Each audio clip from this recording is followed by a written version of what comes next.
Sunday dinner at my parents' Victorian home in Springfield follows the same predictable rhythm every week. The familiar scent of pot roast and rosemary potatoes, mother's insistence on using the good china despite the occasion's informality, father's methodical carving of the meat. Even the drive over is routine 15 minutes across town, past the courthouse with its copper dome gleaming in the afternoon sun. But today, something feels different. The front door stands partially open, and instead of mother's usual immediate greeting, laughter filters down from upstairs. I slip inside, my footsteps muffled by the antique Persian runner that lines the foyer. Hello? My voice bounces off the walls unanswered. The laughter grows louder as I climb the stairs, following the sound to mother's bedroom. I pause at the threshold, momentarily invisible to the room's occupants. The heavy oak door frames a scene straight from my childhood nightmares. My sister Phoebe stands before mother's ornate vanity mirror, her cascade of chestnut curls so similar to grandmother's in the black and white wedding portrait on the wall, arranged elegantly around her shoulders. But it's what sits atop her head that freezes me mid-breath. The pearl-studded Juliet cap, its delicate beadwork catching light from the bedroom window. Mother hovers behind her, adjusting the cap with reverent fingers. "You were born to wear this," she whispers, voice thick with approval. "Just look at how it frames your face." The antique pearls shimmer like dewdrops against Phoebe's dark hair. My stomach knots as 20 years of cherished dreams disintegrate before my eyes. A small involuntary gasp escapes my lips, and mother's eyes dart to the doorway, finding me in the reflection. Her hands freeze on the cap. "Oh, Emerson, we were just trying on some things for when Phoebe's day comes." Her voice carries that artificial brightness she reserves for uncomfortable situations. My mouth goes dry, but I'm getting married in 4 months. I manage to stammer, hand instinctively moving to the engagement ring on my left hand. Phoebe turns. The cap's still perfectly positioned. She laughs, the sound light and dismissive. "You never mentioned wanting it." She touches one of the pearls with manicured fingertips. Not once. I didn't think I needed to. The words emerge softer than intended. Mother's reflection shows a flicker of discomfort before she smooths her expression. "This is a family tradition, dear. The cap goes to..." Go. "The daughter who truly appreciates its history," I complete mechanically. The familiar phrase lands like a stone in my chest. The room shifts around me, and suddenly I'm 10 years old again, kneeling beside grandmother's cedar chest in the attic, the smell of mothballs and old wood filling my nostrils. The lid creaks as grandmother lifts it, revealing treasures wrapped in yellowed tissue paper. "What's this?" I ask as she lifts out something delicate and shimmering. "This," grandmother says with reverence, "is the Juliet cap I wore when I married your grandfather." She places it gently on my head, her eyes crinkling with delight. "Someday when you're a bride, you'll wear it too. Later." She shows me photographs grandmother in 1952, radiant beside grandfather on the church steps, the pearl-studded cap holding her veil in place. I trace the image with my fingertip, memorizing every detail. For years afterward, I filled journal pages with drawings of my future wedding day, the pearl cap always the centerpiece of my veil. After grandmother's funeral, I watch mother carefully preserve the cap in tissue paper, tucking it away for safekeeping. The first signs appear when I'm 14. Phoebe has the classic family features. Mother remarks at dinner, examining my sister's face with approval, the Thompson cheekbones, mother's eyes. Christmas that year, Phoebe receives grandmother's cameo brooch while I unwrap a generic silver bracelet from the mall. At family gatherings, Phoebe's achievements, her perfect report card, her ballet recital, her winning science project earn effusive praise. While my academic honors and writing awards receive polite nods, Phoebe is the spitting image of my mother, becomes mother's constant refrain. I tell myself it doesn't matter, the cap is still mine, promised on that dusty afternoon in the attic. The memory dissolves as Phoebe adjusts the cap in the mirror, tilting her head to admire how the pearls catch the light. "May I please wear it for my wedding to Daniel?" I ask quietly, voice steady despite the hammering in my chest. Mother's sharp intake of breath punctuates the silence. "Oh, Emerson, we couldn't risk damaging it," she says, as if explaining something obvious to a child. Phoebe removes the cap with careful hands, placing it on a velvet cushion.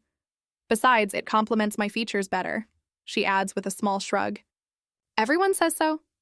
The bedroom door swings wider as father enters, his Sunday paper tucked under one arm. "What's all this about?" he asks. surveying the scene with mild interest.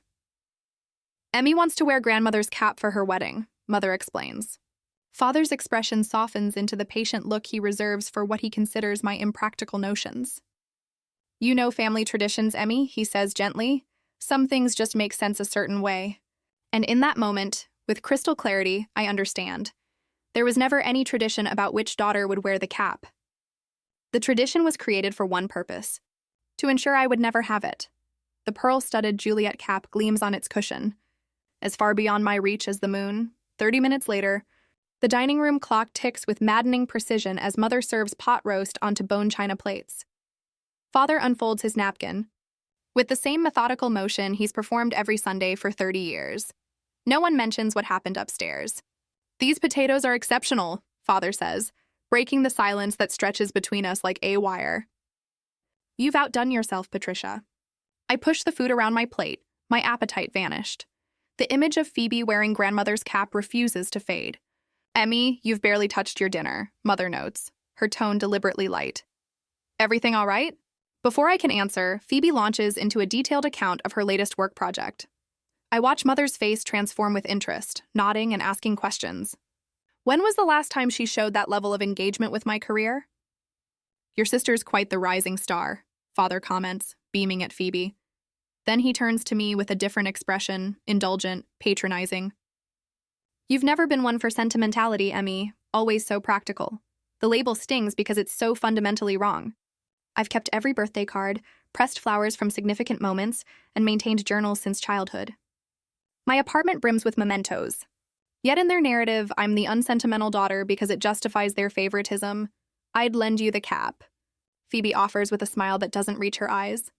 But traditions matter in this family, don't they, Mother? Mother nods, pleased.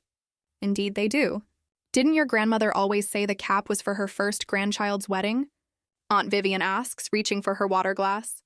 She came 15 minutes earlier, unaware of the incident, yet somehow she knew and squeezed my hand under the table. The question drops like a stone into still water. Mother's fork freezes midway to her mouth. More potatoes, anyone? She asks too brightly, rising from her chair. Vivian, help me bring out dessert.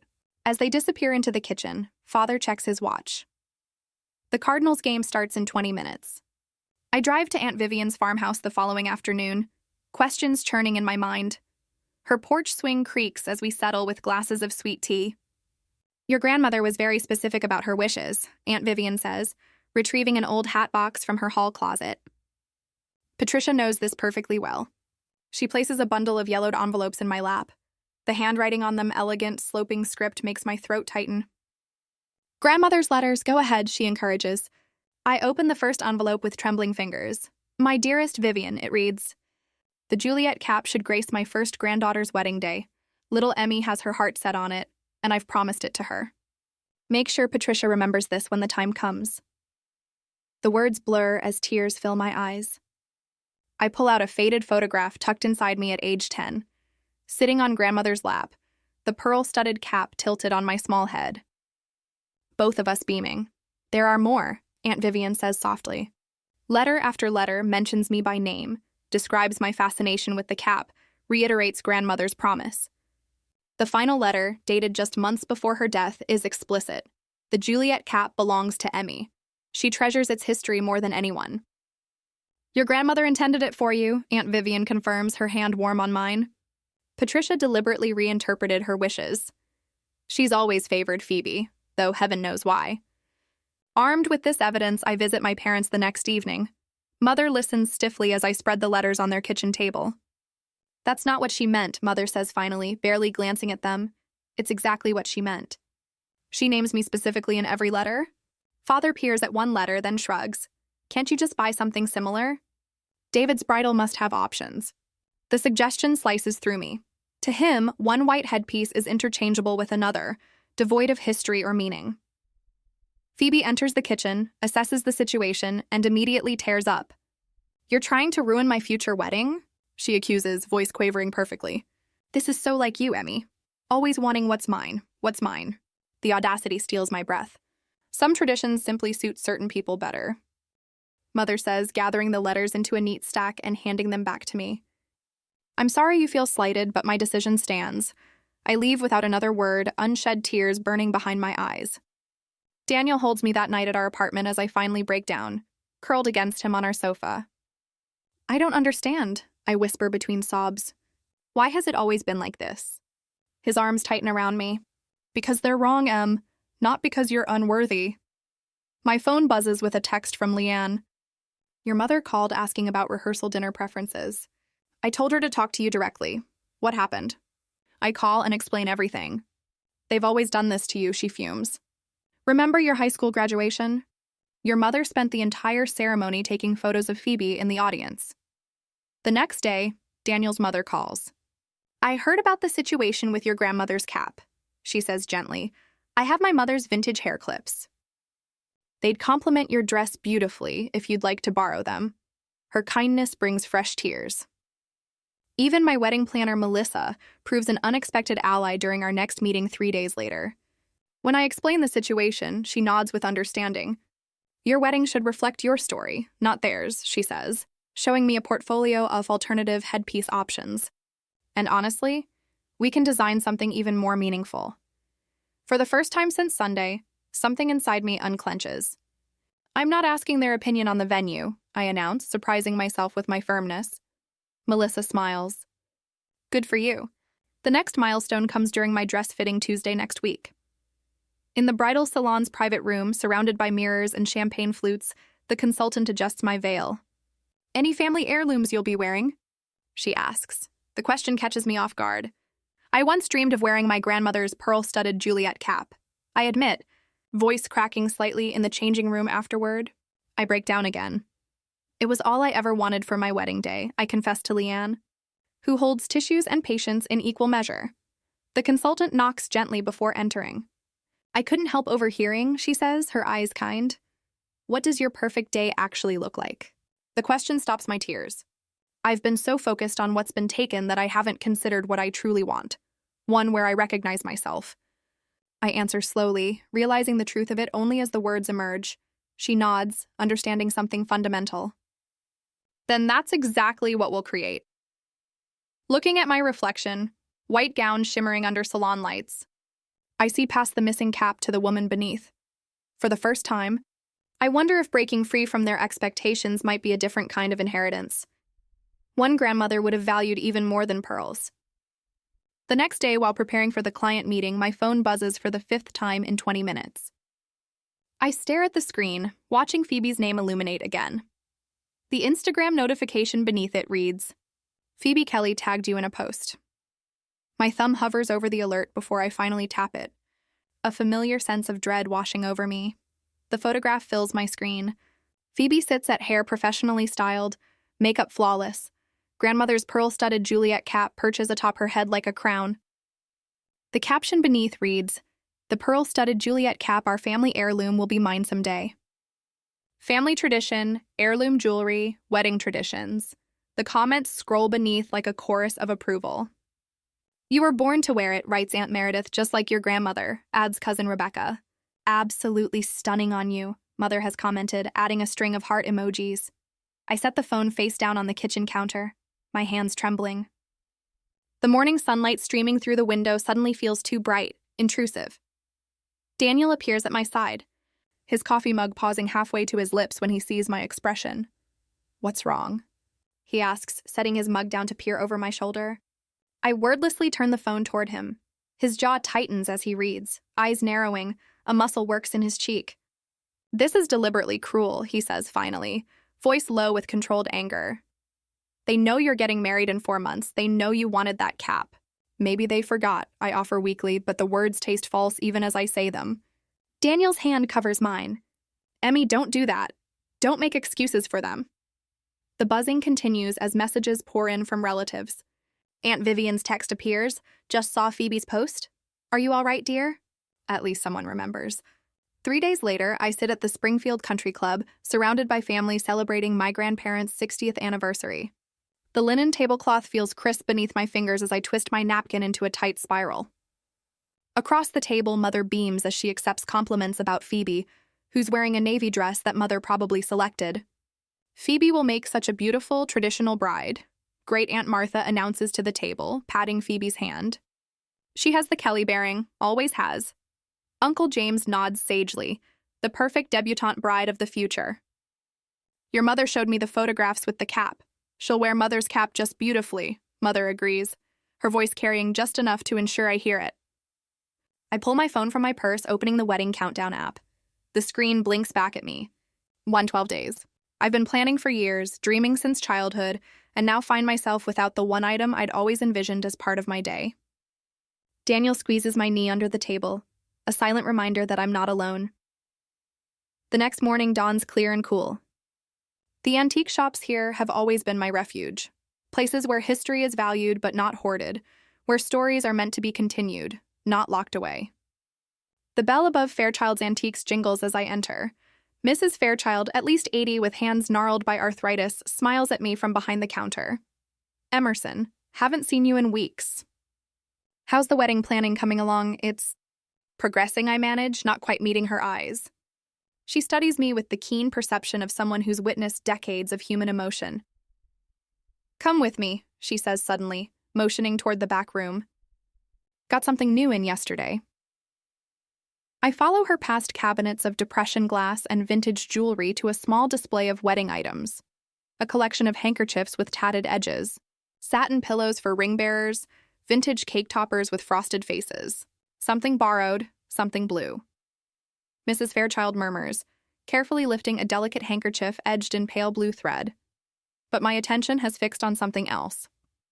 In the corner sits a simple basket filled with bundles of dried baby's breath. Satiny white flowers still perfect, despite their dried state. Mrs. Fairchild follows my gaze. Ah, those. Simple beauty never goes out of style, does it? My assistant dried those herself. I lift a bundle. The stems thin and delicate between my fingers. The tiny blossoms catch the light like miniature stars. I wore wildflowers in my hair for my wedding, Mrs. Fairchild says, her voice softening with memory. My mother had this elaborate tiara that had been in our family for generations. Everyone expected me to wear it. My head snaps up. But you didn't? No. Her smile deepens the wrinkles around her eyes. I looked at myself in that tiara and saw my mother, my grandmother, everyone but me. So I walked into a field the morning of my wedding and gathered wildflowers instead.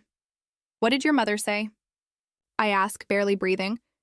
Mrs. Fairchild laughs, a sound like wind chimes. Oh, she was furious. But Harry, my husband, he said. I'd never looked more beautiful. She pauses, patting my hand. 63 years we had together before he passed. Not once did he mention wishing I'd worn that tiara. I purchased 3 bundles of baby's breath, cradling them like precious cargo as I leave the shop. For the first time in weeks, a sense of possibility unfurls within me. Authenticity over tradition. The phrase echoes in my mind, a revelation. That evening, Daniel calls with news. I met with that florist today, the one in Auburn, he says. She completely understands what we're going for. No fussy arrangements, nothing overdone. You did that without telling me? I ask, surprised. I wanted it to be a surprise. Your mother kept sending those links to that florist she knows. Marjorie? I supply automatically. Mother's bridge partner who specializes in elaborate cascading bouquets that cost more than my monthly rent. Yeah, her. Anyway, this florist I found, Tessa? She's amazing. Says she can incorporate whatever elements matter to you. He pauses, no pressure from anyone. Later that night, Leanne texts me links to independent dressmakers. Just options, her message reads. Places your mom doesn't have on speed dial. My future mother-in-law calls the next morning. Daniel mentioned there might be some tension about venues. She begins carefully. Robert and I would love to offer our garden. Spring flowers will be at their peak in 4 months. My wedding planner emails a list of photographers, caterers, and musicians, all small businesses, none connected to my family's social circle. Vendors who will respect your vision? She writes, people who listen to you. I stand in my living room, surrounded by these messages, these offers, these people who are creating a protective circle around my wedding day, around me. The realization washes over me like warm water. I have people who see me. That evening, I sit cross-legged on my living room floor. The bundles of baby's breath spread before me. With careful fingers, I begin weaving the stems together, forming a delicate crown. The dried flowers are surprisingly sturdy yet light. I imagine wearing this instead of the pearl-studded cap, a crown of my own making. My phone rings. Mother's name appears on the screen. I take a deep breath before answering. Emerson, I've been thinking about the rehearsal dinner seating. The Hawthorns should be at table 1, of course, and we'll need to separate the Millers from the Westons after that unfortunate incident at the charity gala. Daniel and I have already decided on the seating arrangements, I interrupt, my voice steady. The silence that follows stretches like taffy, but we always handle these arrangements, Mother finally says, confusion evident in her tone. Not this time, I reply, gentle but firm. I twist another stem into my growing crown. We're keeping things simple, just close friends and family at one long table, but that's not how we... It's how we're doing it, I say, surprised by the quiet authority in my voice. I should go. Daniel and I are meeting with the photographer tonight. After we hang up, I hold the completed baby's breath crown up to the light. It's delicate, yet surprisingly strong, just like the small seed of resolve growing within me. I walk to the mirror in my hallway and place it atop my head. The dried white flowers frame my face like a constellation of tiny stars. For the first time in months, I recognize myself. The next day, I spread a mood board across my dining table, photos of garden weddings, simple table settings with wildflowers in mason jars, bridesmaids in mismatched dresses, the color of spring leaves. No crystal candelabras, no formal 5-course meals, no family crest embossed on every surface. Daniel leans over my shoulder, his hand squeezing mine as he surveys the images. This is us, not them, he says softly. Later that afternoon, I approve the final design for our wedding invitations. The simple cardstock features pressed wildflowers instead of the Kelly family crest. There's no mention of Mr. and Mrs. Robert Kelly request the honor of your presence. Instead, it simply reads, Emerson and Daniel invite you to celebrate their marriage. I run my fingertip over the raised texture of the dried flowers pressed into the paper. This wedding will be ours. This life will be ours. And I will be recognizable to myself within it. Mother arrives at my apartment unannounced Tuesday morning next week, her knuckles rapping against my door with familiar authority. I barely have time to set down my coffee mug before she sweeps inside. Chanel No. 5 perfume announcing her presence. I've been thinking about your wedding dress, she announces, settling onto my sofa, uninvited. Her cream-colored purse rests primly on her lap. I spoke with Madame Rousseau about altering my dress for you. The same dress she's been pushing since Daniel proposed. A confection of lace and beading that belongs in her wedding album. Not mine, I already have a dress, Mother. I busy myself collecting stray magazines from the coffee table, avoiding her eyes. But tradition, Emerson. She emphasizes my full name, the way she always does when displeased, a Kelly Bryden, something borrowed. Something borrowed. Like the cap she promised Phoebe. Her phone chimes. She glances at the screen, then quickly tucks it away, but not before I catch the photographer's name. Did you just contact James Preston? My voice sounds steadier than I feel. A flicker of discomfort crosses her face before she composes herself. Well, that boy you hired, with the artistic notions. Trevor. His name is Trevor. The room suddenly feels too small, the walls pressing inward. Did you cancel my photographer? James has done all our family events since your graduation, she says, as if this explains everything. He knows our good angles. I walk to the kitchen, needing distance. I tell my mother to leave, and she does it, with shock on her face. However, between the cutting board and knife block sits today's mail, including an envelope in Father's distinctive handwriting. Inside, a check for $5,000 with a note reading, "For a proper wedding. Love, Dad." My phone buzzes 10 minutes later. Phoebe's tearful voice fills the speaker when I answer, "Emmy, please." She hiccups dramatically. Mom's beside herself. You're tearing the family apart with this. This rebellion, the word hangs between us, rebellion. As if choosing my own photographer, my own dress, my own vision is an act of war. I'm getting married, Phoebe, I say quietly. Not starting a revolution? Not. After she hangs up, I sit at my kitchen table and write a note to Father. Thank you for your generosity. We've got this covered. I tuck his check inside, seal the envelope. No anger, no accusations, just boundaries, finally erected after 31 years. The wedding planning website asks for my password. I change it to something Mother would never guess.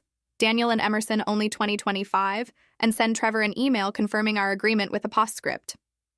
Please direct all communication through me personally. No family interference.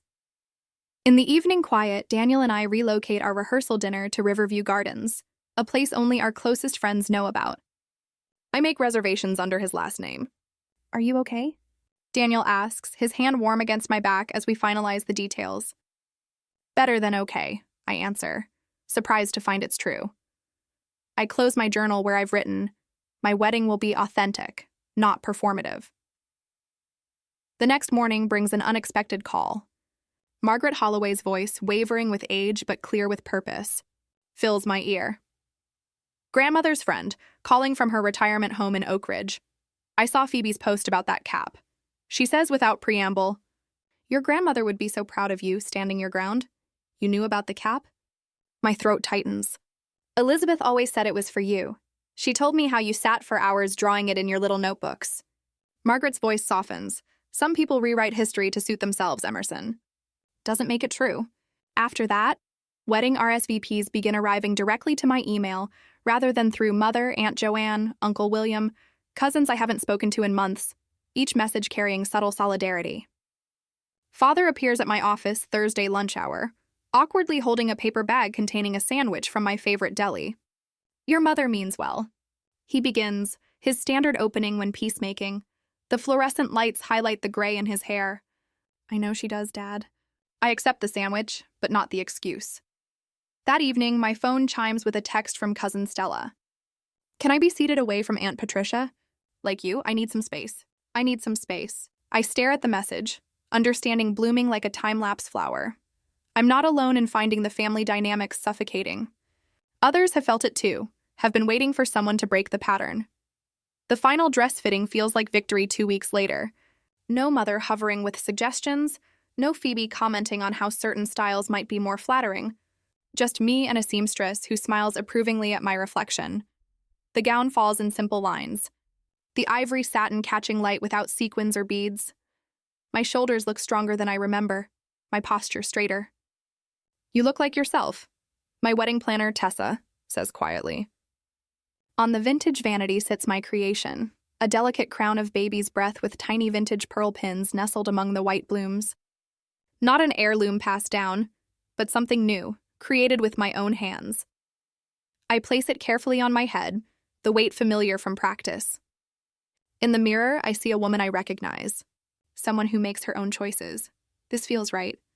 I whisper, and for the first time in months, I smile without reservation.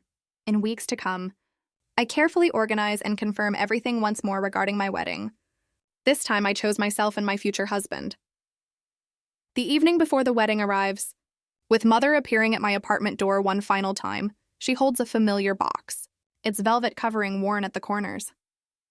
I've brought the Juliet cap, she says, voice strained with effort. Just in case. I look at the box, at the treasure I once coveted, then at my mother's expectant face. Thank you, I say gently, but I've made my choice. Bye. Confusion clouds her eyes, but it's what we've always done. I think of the baby's breath crown waiting for tomorrow, of the decisions made without family approval, of the boundaries finally established. It's what you've always wanted. I correct her softly. Something shifts in her expression, the first fragile recognition that maybe, just maybe, there's a difference.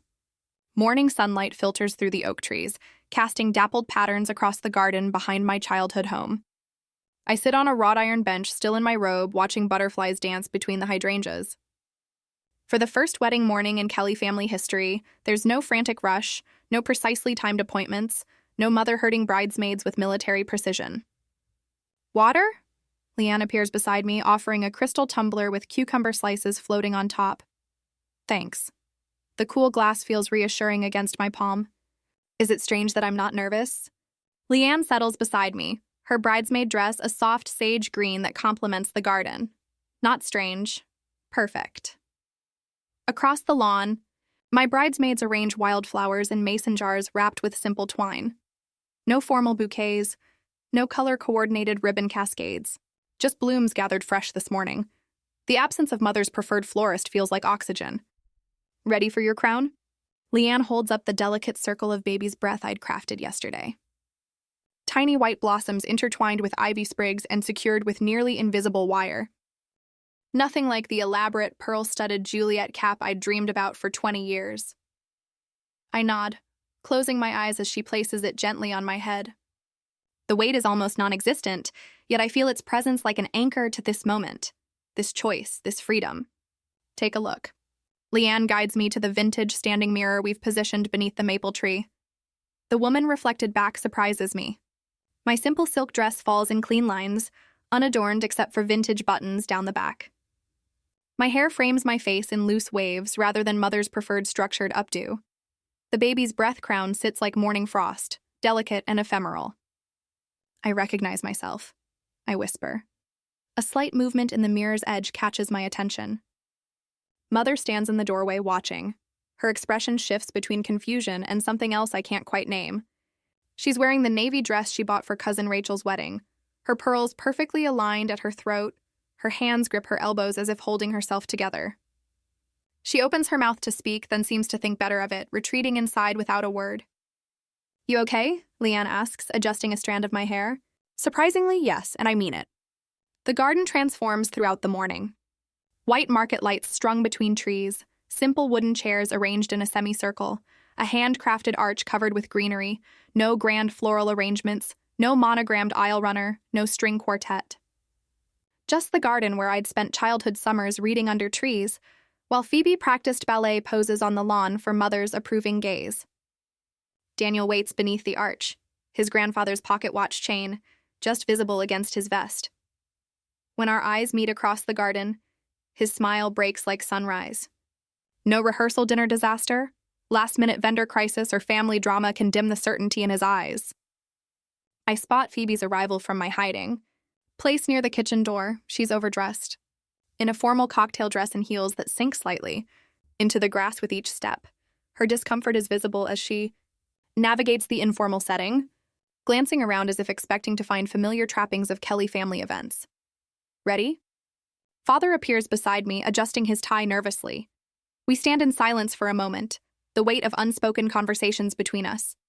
He looks at me properly for what feels like the first time in years. "Emmy," he begins, then stops himself. His eyes drift to the baby's breath crown, then back to my face. "You look like your grandmother right now." My breath catches. Is this another comparison where I'll fall short? "Not because of any heirloom," he continues softly, "because of your grace." The words land like pebbles in still water, sending ripples through years of collected disappointments. "Did you know she wanted me to have the cap?" I can't help asking, I suspected. He offers his arm. "But I've never been brave enough to challenge your mother on things that matter." We begin walking toward the waiting guests, my hand resting lightly on his sleeve. "And now I see what courage looks like." His voice roughens. "I'm sorry it took so long. The path to Daniel feels both endless and instantaneous. When I reach him, his hands close around mine like coming home. Our vows contain no mention of family traditions or proper roles. Instead, we promise partnership, growth, and the creation of our own path forward. When Daniel speaks of your quiet strength these past months, tears spring to my eyes. He's seen the battle behind my peaceful exterior, the determination beneath my smile. Applause surrounds us as we share our first kiss as husband and wife. I catch glimpses of unexpected expressions. Great Aunt Martha nodding with approval, Uncle James wiping a suspicious moisture from his eye. Father standing straighter than he has in years. At the reception, conversations flow around me like water.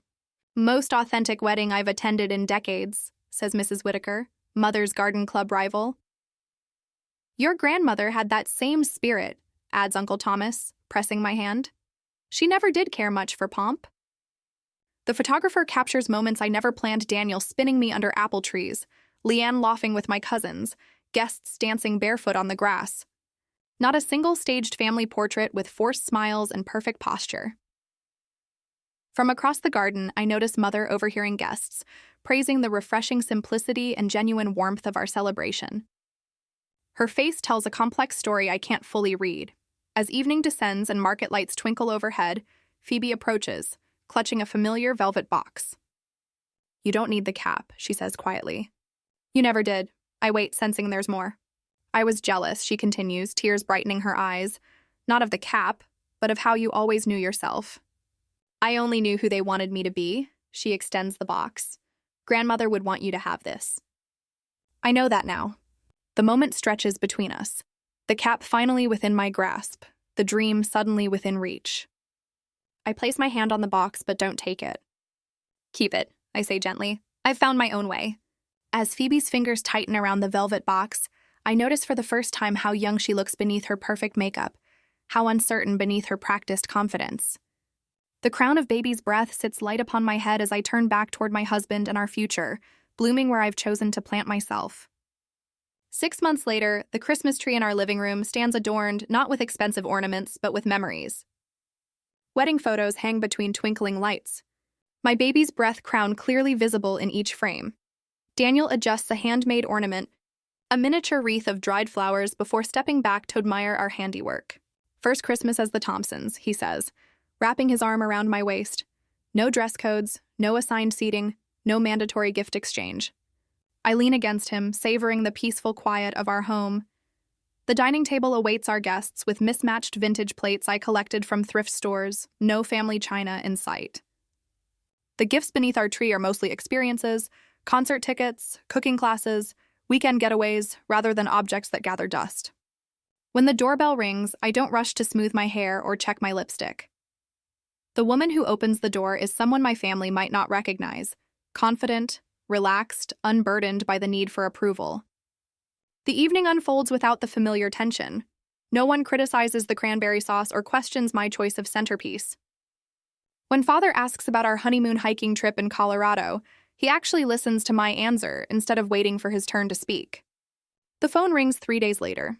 Mother's name appears on the caller ID. "Would you show me how to make that crown?" Her voice carries a note I've never heard before, the one you wore at your wedding. It was distinctive. From Mother, this is practically a declaration of surrender. At the family New Year's gathering, I find myself in the garden with my 16-year-old cousin Sarah, teaching her to weave wildflowers into a simple circlet. Her fingers fumble with the stems, but her face glows with concentration. Aunt Patricia always says I should wear my hair up to look more elegant, she confesses, but I feel more like me when it's loose. I hand her another daisy, then wear it loose. Phoebe arrives wearing jeans instead of her usual cocktail dress. When Uncle James remarks on her casual appearance, she shrugs. I wanted to be comfortable. Our eyes meet across the patio. Something has shifted. Months later, for our first anniversary, Daniel and I return to the package. "I found this at your grandmother's friend Martha's house," he explains as I unwrap a framed photograph of grandmother in her garden, hands dirty from planting, face alight with joy. No pearl cap, no formal pose. I turn the frame over and discover a note in familiar handwriting. To my Emerson, who always saw beauty in simplicity. Tears blur my vision as understanding washes over me. The real heirloom was never the pearl-studded cap. It was her spirit authentic, unbound by others' expectations. That evening, I place fresh baby's breath beside my preserved wedding crown, now displayed in a shadow box on our wall. In the mirror behind it, I catch a glimpse of my smile so like grandmother's in the photograph. My journal sits open on the desk, today's entry still drying. Heirlooms aren't always objects. When the phone rings with Mother's caller ID, I answer with peaceful certainty. The woman I've become doesn't need anyone's approval to recognize her own worth. Sometimes an heirloom is not about the object itself, but about how you hold on to dignity and authenticity in the face of family expectations. What tradition would you reclaim or redefine for yourself?